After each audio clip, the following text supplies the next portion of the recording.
Devotees. So we had a call with the Parameshwar Prabhu previous to this reading call. So Parameshwar Prabhu is someone who distributes or who has been distributing books and continues to distribute Bhagavad Gita for the past 40 years, continuously every day. Every day for the past 40 years, he has been distributing books, not for 10, 15, 20 minutes, but we're talking about 7, 8 hours every day. And he lives off a van. He doesn't have a house that he can call his. He lives off a van. He doesn't know where he will take bath tomorrow. And sometimes Prabhu doesn't get to eat anything. He simply buys yogurt from Walmart, offers it to the Krishna that's there in the van, and then just takes yogurt. Someday he has time to make khichdi in the van, and he makes a very humble khichdi, cutting some vegetables and then offering it to Krishna. And sometimes he gets to have very delicious prasadam, of course, when he visits a temple or something. But for most part, Prabhu's very modestly, Prabhu lives. So, and the reason I'm talking about Prabhu today was like, of course, just had a call, that's one thing, but context of the shloka. So, one who has got love for Krishna can be very effortlessly united. But to earn that love is not so easy. So one must sacrifice. So without sacrifice, I mean, the Shastra calls it by various names. It calls it tapasya, it calls it yajna, it calls it bhakti, it calls it, you can call it by any name. But ultimately, the goal is to sacrifice for Krishna. Ultimately, all these names are there to reinforce the spirit, that reinforce the fact that I must give up my comfort zone and sacrifice for something higher. Now, what that higher is different for different people. Mm. For someone, higher maybe just for knowledge, he sacrifices. For someone, it might just be for purification, he sacrifices. So, but for a devotee, he sacrifices for Krishna's love that he's experiencing in his heart. So, a devotee is the most natural sacrificer because he sacrifices out of love. If I sacrifice out of anything else, then I have a personal agenda. So I'm sacrificing so that I get mukti. So ultimately, I have an agenda to become liberated. There is still the sense of aham, right? Aham means aham is not bad, but again, it is not complete because there is a sense that I will take care of myself. Hmm? So, because that tendency is there, that's not complete. That sacrifice is not complete. But for a devotee, there is no sense of independent I. A jnani can have an independent I. A yogi can, Ashtanga yogi can have an independent I. So, in that sense, his connection cannot be continuous because he's constantly thinking whether he will get his objective or not. Even he is very fixed in that process. So, like Prabhu, devotee like Prabhu, imagine, I mean, going into Walmart to buy a can of water, and he has to come outside Walmart and take bath in the parking lot, and then early in the morning at 4:30, 5 o'clock, and then wipe himself off and do Mangalarti in the van. In the van, I have not traveled with Prabhu, but I remember being briefly with Prabhu when he came to Orlando. Actually, he came to Columbus. I was doing my master's in 2012. So, and I remember that very distinctly when he came because I got I just got a message from my advisor. So my advisor told me, you have, because I was like, I had to get funding, and every semester I had to pay 10 lakhs, okay, for my master. Every semester it was $16,000. So I had to pay 10 lakhs. So 2 months after I joined, September or October 2012, after I joined my master's. So this advisor came up to me. He's a South Indian Brahmin, born Brahmin, Tamil Brahmin, and he came up to me like, he's a very top person. He's like a chair or something. So I was working with him on some project. He said, you know what, Jayendran, I have a project for you. If you're interested, so I can offer you an assistantship. And what is the project? You know, there is some electromagnetic project from a physics standpoint, you know, and that will this thing what you are going to develop is going to be used to find a cure for cancer. I said, okay, fine, great. And then the way they're going to find a cure for cancer is basically they're going to test it on rats. And I was like, okay. And he knew like where I was coming from and all that. So I saw a little hesitation from my side. I said, you know, I'm not sure, you know, if I want to do this. He tried to convince me, this is not bad. This is for something better. It is for something, you know, for a better cure for cancer. It's going to solve this, that, everything. So I was a little confused. You know, I just had to say yes.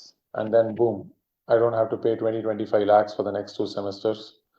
I'll be like done, and I'll get my whatever 10 lakhs I paid for that I would get it back. So like, okay, I mean, it's like a tough thing to pass by. I just kill a few rats and I earn 30 lakhs. I mean, this is nice. So I was like a little in a dilemma, and some devotee also said, you know, you can, you know, it's not bad. And there is someone quoted me a Bhagavad Gita, like from said, there is always there is defect in every work. So if you look at defects, then there is defect in every work. So accept this offer and all that they said. So I was in a dilemma, and at that point of time, Parameshwar Prabhu had come by.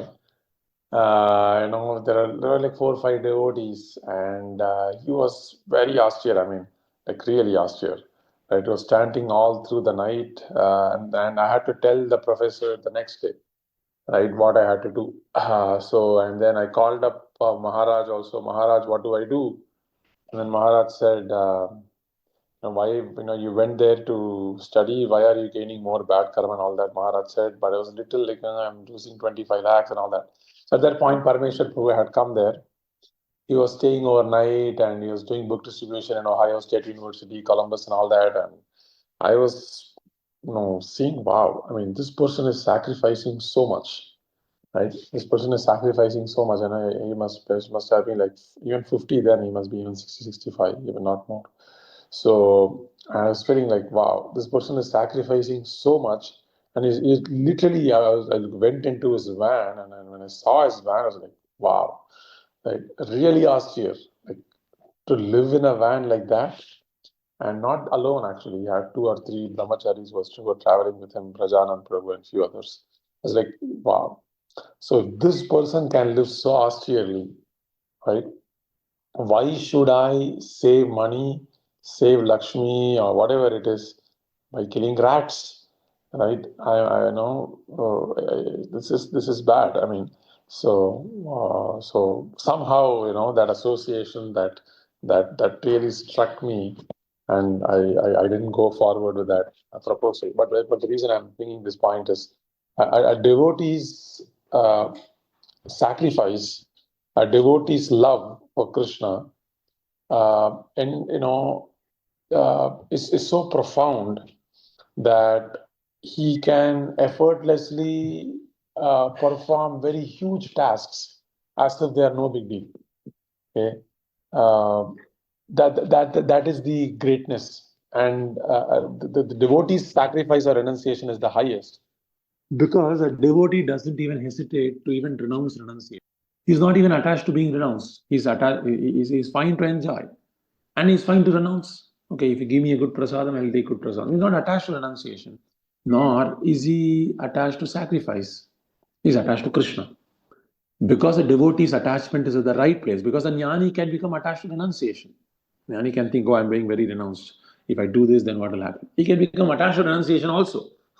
But a devotee's attachment is the most natural, because you have to be attached to something. Because there is a nature of the soul. You have to be attached to something. Right? Like Prabhupada said, you can say Brahma Satyam Jagan Mithya, but then you come back and open hospitals, you're attached to serving the public.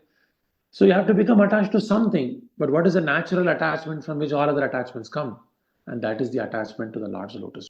So a devotee, because he's attached to Krishna's lotus feet, he's effortlessly renounced. He's effortlessly renounced. While everyone takes a great effort in being renounced. And because if you take effort for something, right, you'll become proud of it. And if you become proud of it, you will fall down from the renunciation. That's like we see Durvasa Muni. He became very proud because he had taken a lot of efforts to become renounced. He had taken a lot of efforts to get powers. And if I take efforts for something independently, if I've not earned it by grace, then I'll become proud of it. But if I earn something by grace, you can't earn something by grace, it's like an oxymoron. But if I receive something by grace, then I can't become proud because it's not mine, it was given to me. Right? So a devotee has a very natural realization of where he is and why is he there, wherever he is. And because of that natural connection to Krishna, because of being touched by the grace of Krishna, because of being touched by the love of Krishna, his renunciation is so natural. And that natural, effortless renunciation attracts everyone. Just like Krishna attracts everyone, similarly, Krishna's devotees also attract everyone. You see, a devotee is very attractive. Why? Because he's carrying Krishna in his heart. So everyone gets attracted by this devotee. He doesn't want to attract anyone. Like we see in the case of Srila Madhavendra Puri, he didn't want to become famous. When Gopinath stole his kheer, right? And Gopinath stole the kheer for Madhavendra Puri, everyone was talking about Madhavendra Puri. And Madhavendra Puri became so famous and he didn't want to be famous. He ran away from the place. And when he ran away from the place and he went to the nearby village, everyone was talking about him in the nearby village also. So he ran away from fame, but fame was following him. You see? So that is why a devotee is the highest yogi, because he is very naturally connected to Krishna. Everyone else is connected to Krishna, but it is still not very natural, still, because there is no love.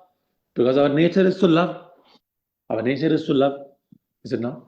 So Krishna, being a devotee is the most natural state of the soul, which is why it is the easiest path. Okay, not because it is easy to practice, because it is it's natural for the soul to become a devotee. Every other path will have side effects when you go. There is renunciation, there is pride, there is this, there is that, so many things, right? So if I'm a great dharmanishtha, then there is, if I do a little papam here and there, then just like you see Nala Damayanti, right? So Nala forgot to do something small. He was a great karmanistha, but little error here and there, case closed. You see, so there can be mistakes, there can be falls, but bhakti is like a Shiva Pantha. So Bhagavatam says, if you close your eyes and run, you will not fall down in bhakti. See, so bhakti is such an elevated post. To become a devotee of Krishna is an elevated post. So don't ever undermine a devotee. Anyone who has become a servant of Hari is a very great person. Anyone who has served Hari even once is a very great person, right? And who can realize the greatness of a servant? A genuine servant can realize the greatness of another servant. So if you are not a genuine servant of Krishna, you will think other servants as something very mundane. So that is the proof that I have not actually realized Krishna. If had I realized Krishna during my chanting,